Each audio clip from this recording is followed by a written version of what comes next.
అందరికీ నమస్కారం అండి. ఈరోజు మనం ఆదుర్తి బాలగారు రచించిన పెళ్లి భోజనం అనే ఓ చక్కటి కథను విందాం. ఇక కథలోకి వెళ్దాం. ఏమండి, మా మామయ్య కూతురు పెళ్లిట శుభలేఖ వచ్చింది. ఆఫీస్ నుంచి అప్పుడే వచ్చిన మొగుడికి శుభలేఖ అందిస్తూ అన్నది అనంతలక్ష్మి. అలాగా అంటూ శుభలేఖ అందుకొని చదవసాగాడు అప్పారావు. పెళ్లి ఏ రోజున చదివాక అయ్యో అరెరే అన్నాడు నాలిక బయటపెట్టి కొరుక్కుంటూ. ఏమైందండి అంది అనంతలక్ష్మి భర్త ప్రవర్తన అర్థం కాక. ఏం చెప్పమంటావు అనంతం? అదే రోజు అంటే మీ మామయ్య కూతురు పెళ్లి రోజే ఇక్కడ 2 పెళ్లిళ్ళకి శుభలేఖలొచ్చాయి. వెళ్ళక తప్పదు అన్నాడు అప్పారావు విచారంగా. ఎవరండి వాళ్ళు అన్నది అనంతలక్ష్మి. ఒకటి నా మొగుడి కూతురు పెళ్లి అంటే మా మేనేజర్ కూతురు, ఇంకొకటి నా బాల్య స్నేహితుడు కొడుకు పెళ్లి. ఓస్ అంతే కదా, ఎంతైనా బంధువుల తర్వాతే స్నేహితులు కదా. మా మామయ్య కూతురు పెళ్లికెళ్లటం ఖాయం, మీరింకేం మాట్లాడకండి ఫైనల్ జడ్జిమెంట్ చదివిన జడ్జిలా అన్నది అనంతలక్ష్మి. అప్పారావుకి ఏం చెప్పాలో తెలియక బుర్ర గోక్కున్నాడు. మేనేజర్కి అసలే పట్టింపు ఎక్కువ.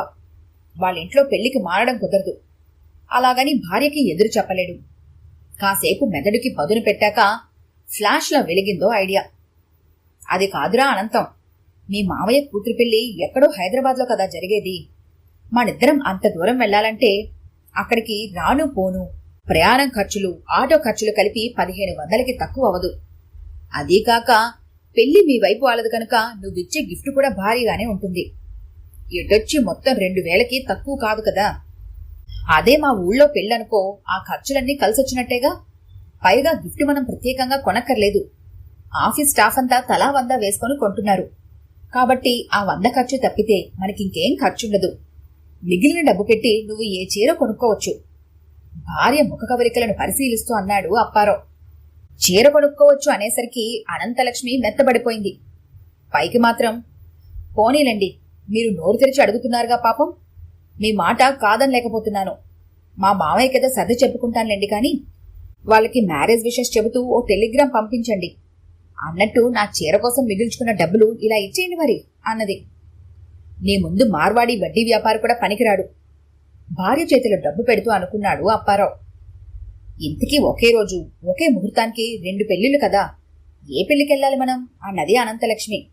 ఇంకెవరిది, మా మేనేజర్ కూతురు పెళ్లికే అన్నాడు అప్పారావు. పాపం మీ స్నేహితుడేమనుకుంటాడో అన్నది అనంతలక్ష్మి. వాడసలే మధ్యతరగతివాడు. పెళ్లి భోజనం అంటే ఏం పెట్టగలడు? ఏవో 2 కూరలు, బూరెలు, పులిహోర, సాంబార్ తప్ప.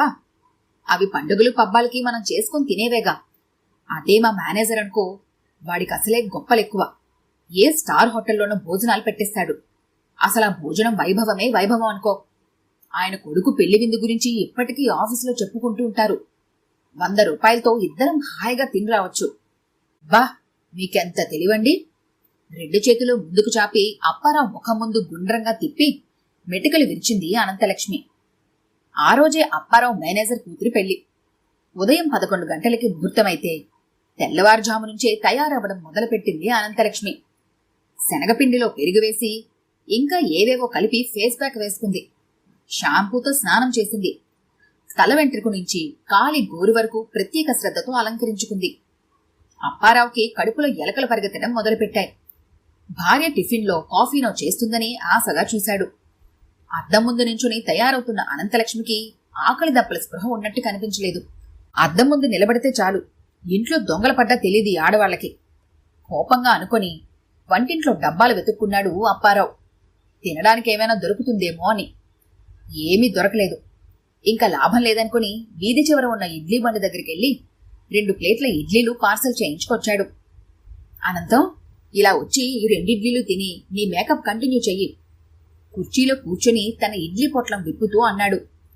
ఆ టేబుల్ మీద పెట్టండి, అయిపోయిందిలేండి, ఇంకా చీర కట్టుకుని వచ్చేయడమే లోపల నుంచి సమాధానంగా అన్నది అనంతలక్ష్మి. ఇంకో అరగంట పడుతుందన్నమాట అని నిట్టూరుస్తూ తన ఇడ్లీను తినేసి పడక్కుర్చీలో వెనక్కి వాలాడు అప్పారావు. నీరసంగా ఉన్న కడుపులో కాస్త తిండి పడేసరికి కళ్ళు మూతల పడ్డాయి అప్పారావుకి. ఏమండి ఏమండి, ఈ మేకప్లో బావున్నానా చెప్పండి, మొగుడి మీదకి వంగి కుదిపేస్తూ అడిగింది అనంతలక్ష్మి. ఉలిక్కిపడి లేచాడు అప్పారావు. కళ్ళు నిలుపుకుంటూ అనంతలక్ష్మి వంక చూశాడు. ఎవరు? ఎవరమ్మా మీరు? అలా మీద పడతారేంటి? దూరంగా జరగండి, మావిడ చూస్తే బాగోదు బెదిరిపోతూ అన్నాడు. అబ్బా, నేనేనండి, మీ అనంతాన్ని. కళ్ళు బాగా తెరిచి చూడండి పకపకా నవ్వి అన్నది అనంతలక్ష్మి. నువ్వా? ఈ మేకప్లో ఉన్న నిన్ను గుర్తుపట్టలేదు సుమా అన్నాడు అప్పారావు. ఇద్దరు స్కూటర్ ఎక్కి కళ్యాణ మండపానికి బయలుదేరారు. అప్పారావు సతీ సమేతంగా ఫంక్షన్ హాల్లోకి అడుగుపెట్టాడు. హౌస్ఫుల్ అయిన సినిమా హాల్లాగా ఫంక్షన్ హాల్ అంతా కిక్కిరిసిపోయి ఉంది. ఒక్క కుర్చీ కూడా ఖాళీగా దొరకలేదు. ఇంతలో అప్పారావు ఫ్రెండ్ ఒకడు 2 కుర్చీలు తెప్పించి అప్పారావు దంపతుల కోసం వేయించాడు. అతడికి థ్యాంక్స్ చెప్పి కళ్యాణ వేదిక వైపు దృష్టి సారించాడు అప్పారావు. రకరకాల హైబ్రిడ్ గులాబీలు, మెరుపు కాగితాలు, పూలదండలతో అద్భుతంగా అలంకరించబడి ఉన్నది. వేదిక డెకరేషన్ ఖర్చు 30,000 అయిందట అంటున్నారెవరో. ఆ కళ్యాణ వేదిక మీద లైట్లు వెలుగులో పెద్దంచు పట్టుచీర కట్టుకుని, వంకీలు వడ్డానాలు పెట్టుకుని, నాటకాల్లో లక్ష్మీదేవి వేషం వేసుకున్నట్టుగా తయారై అటు ఇటు తిరుగుతున్నారు ఆడవాళ్లు. అనంతలక్ష్మి వంక ఓరగా చూశాడు అప్పారావు. ఆ నగల డిజైన్ ని, శారీస్ ని తన కంప్యూటర్ మెథడ్లో నిక్షిప్తం చేసుకుంటున్నట్టు అనిపించి గుండె గుభేల్ మంది అప్పారావుకి. ఇంటికెళ్లాక ఏ నగలకి చీరలకి టెండర్ పెడుతుందోనని. పెళ్లికూతురు పెళ్లికొడుకు కనిపించడం లేదు ఎవరికి. వధూవరుల చుట్టూ వీడియో వాళ్ళు, ఫోటోగ్రాఫర్లు మూగిపోయి రకరకాల భంగిమల్లో ఫోటోలు తీస్తున్నారు వాళ్ళని. ఫోటోగ్రాఫర్ల కాళ్ల సందుల్లోంచి వీడియో వాళ్ల చేతులు కొంచెం పైకెత్తినప్పుడు అప్పుడప్పుడు పెళ్లికొడుకు మొహము, పెళ్లికూతురు చీరో కాస్త కనిపించాయి అప్పారావుకి. భజంత్రీలు, మేళాలు ఒక్కసారి పెద్దగా మోగాయి. ముహూర్తం టైం అయింది. ఎలకర్ర బెల్లం పెట్టారు అన్నారు ఎవరో. భోజనాలు పెడుతున్నారు అన్నారు. జనాలందరూ గుంపులుగా లేస్తున్నారు. క్షణాల్లోనే హాలు 3 వంతు ఖాళీ అయిపోయింది.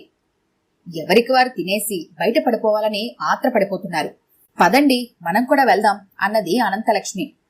ఇంకా సూత్రధారణ కాలేదుగా అన్నాడు అప్పారావు. ఆ సంగతి వాళ్ళకి తెలీదా? ముందర వెళ్ళకపోతే కుర్చీలు దొరకవు. అయినా ఈ రోజుల్లో సూత్రధారం దాకా ఎవరాగుతున్నారు? పదండి పదండి, నలుగురితో పాటే మనమోను. భర్తని తొందర పెట్టింది అనంతలక్ష్మి.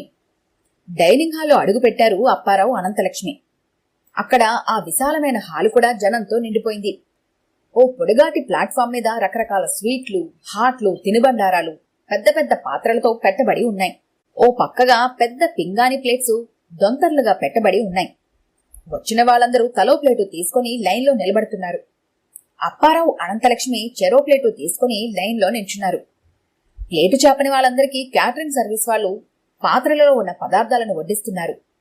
జైల్లో ఖైదీలకు అన్నం వడ్డించడం గుర్తొచ్చింది అప్పారావుకి.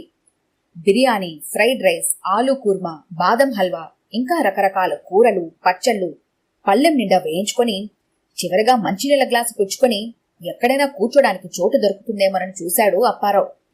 అక్కడక్కడ కుర్చీలు, టేబుల్స్ వేశారు గాని అవి వచ్చిన వాళ్ళకి సరిపోక చాలా మంది నిలబడే తింటున్నారు. ఒక్కడుగు ముందుకొస్తే కుర్చీలు దొరికేవి. సూత్రధారణ కాలేదంటూ లేట్ చేశారు. మొగుడి మీద విసుక్కుంది అనంతలక్ష్మి. ఇదేమైనా పరుగు పందమా ముందు పరిగెత్తుకు రావడానికి అన్నాడు అప్పారావు. లేకపోతే పాతకాలంలోలాగా బొట్టెట్టి చెయ్యి పట్టుకుని తీసుకెళ్లి విస్తరి ముందు కూర్చోపెడతారా ఏ? బఫే అయినా పంక్తి భోజనాలైనా ముందొచ్చిన వాళ్ళదే చోటు దక్కుతుంది ఈ రోజుల్లో. మీ ఫ్రెండ్ శేషావతారంగాను చూడండి. పెళ్లి హాల్లో ఇందాకటి వరకు మీతో కబుర్లు చెప్పిన మనిషి భోజనానికి వచ్చేటప్పుడు కనీసం మీకు చెప్పను కూడా లేదు. ఇక్కడ ఎవరి తొందర వారిది. ఇంకొకళ్లతో పెట్టుకుంటే కుర్చీలు దొరకవు మరి అన్నది అనంతలక్ష్మి. అప్పారావు శేషావతారాన్ని చూశాడు. ఎప్పుడు కనిపించి మాట్లాడినా తనకి బీపీ ఉందనో, షుగర్ అనో, లేకపోతే డాక్టరు కొలెస్ట్రాల్ పెరిగింది, నూనె వాడద్దని చెప్పాడనో రోగాల చిట్ట విప్పే శేషావతారం బాదం హల్వాలో జిలేబీ నంచుకుంటున్నాడు. ఓర్ని, ఫ్రీగా వస్తే ఫినాయిలైనా తాగే రకమా నువ్వు అనుకున్నాడు అప్పారావు. అరగంట నుంచి కుర్చీ కోసం వెతుకులాటలో కాళ్లు పీక్కుపోతున్నాయి అప్పారావుకి. దూరంగా ఓ కుర్చీ ఖాళీగా కనిపించడంతో ఆశగా అటువైపు వెళ్లి చూశాడు. కుర్చీ ఎవరికో రిజర్వ్ చేసి ఉన్నట్టుగా అందులో కర్చీఫ్ వేసి ఉంది. రద్దీగా ఉన్న బస్సుల్లో, రైళ్లలో కర్చీఫ్లు వేసి సీటు ఆపడం తెలుసుగాని ఇక్కడ కూడానా అనుకుని నీరసంగా తిరిగొచ్చాడు. ఓ పక్కన కాళ్లు లాగుతున్నాయి. వడ్డించుకున్న పదార్థాలతో పళ్ళెం బరివెక్కి చెయ్యి తిమ్మిరెక్కినట్లుగా అనిపిస్తోంది. పొద్దున్నెప్పుడొతున్న 2 ఇడ్లీ ముక్కలు, పెళ్లివారిచ్చిన బుల్లి ప్లాస్టిక్ గ్లాసులో 4 స్పూన్ల టీ చుక్కలు తప్పితే కడుపులో ఏమీ లేదు. భర్త పరిస్థితిని చూసిన అనంతలక్ష్మికి జాలేసింది. ఒకసారి 4 వైపులా చూసింది. ఫస్ట్ రౌండ్లో తెచ్చుకున్న ఐటమ్స్ తినడం పూర్తి చేసి సెకండ్ రౌండ్ ఐటమ్స్ వేయించుకోవడం కోసం ఖాళీ పళ్ళాలు పట్టుకుని బయలుదేరాడో ఆసామి. ఆయన అటు 4 అడుగులు వేయగానే చటుక్కున కుర్చీ లాక్కొచ్చేసింది అనంతలక్ష్మి. హాయిగా కూర్చొని తినండి అన్నది. బాగోదేమోనే పాపం, ఆయన అన్యాయం కదే అన్నాడు అప్పారావు. మాట్లాడకుండా తినండి, గుడ్లురిమింది అనంతలక్ష్మి. ఇదిగో, ముందర స్వీట్లు తినకు, అవి తింటే తర్వాత ఏమీ తినలేవు. బిర్యానీ తిను, జీడిపప్పు పకోడీ తినే, మళ్ళీ వేయించుకుందువు గాని. మధ్యలో అలా నీళ్లు తాగేయకు, ఎక్కువ తినలేవు. అలా మొహమాట పడకు, 200 పెట్టి గిఫ్ట్ కొనిచ్చాం కాబట్టి శుభ్రంగా తిను. చివర్లో ఐస్ క్రీమ్ ఇస్తారు, ఇక్కడొకటి తినేసి వెళ్లేటప్పుడు ఇంకొకటి తింటూ బయటకెళ్లొచ్చు. ఎవరూ ఏమీ అనుకోరు. పిల్లలకు కూడా మళ్ళీ మళ్ళీ పెట్టించి తినిపించు. అన్నీ చెబితే కాని అర్థం కావు నీకు. భార్యతో చెబుతున్నాడో ఆయన. పక్క కుర్చీలో కూర్చుని ఆయన ఎంత నెమ్మదిగా అన్నా అప్పారావు చెవులబడ్డాయి మాటలు. ఊరిని కక్కుర్తి మండిపోను అనుకున్నాడు అప్పారావు. హాయిగా తిన్న సంతృప్తి కలగలేదు అప్పారావుకి. తన చిన్నప్పుడు చేసిన పంక్తి భోజనాలు గుర్తుకొచ్చాయి. ఇలా సీట్ల కోసం కొట్టుకోవడం లేదు ఆ రోజుల్లో.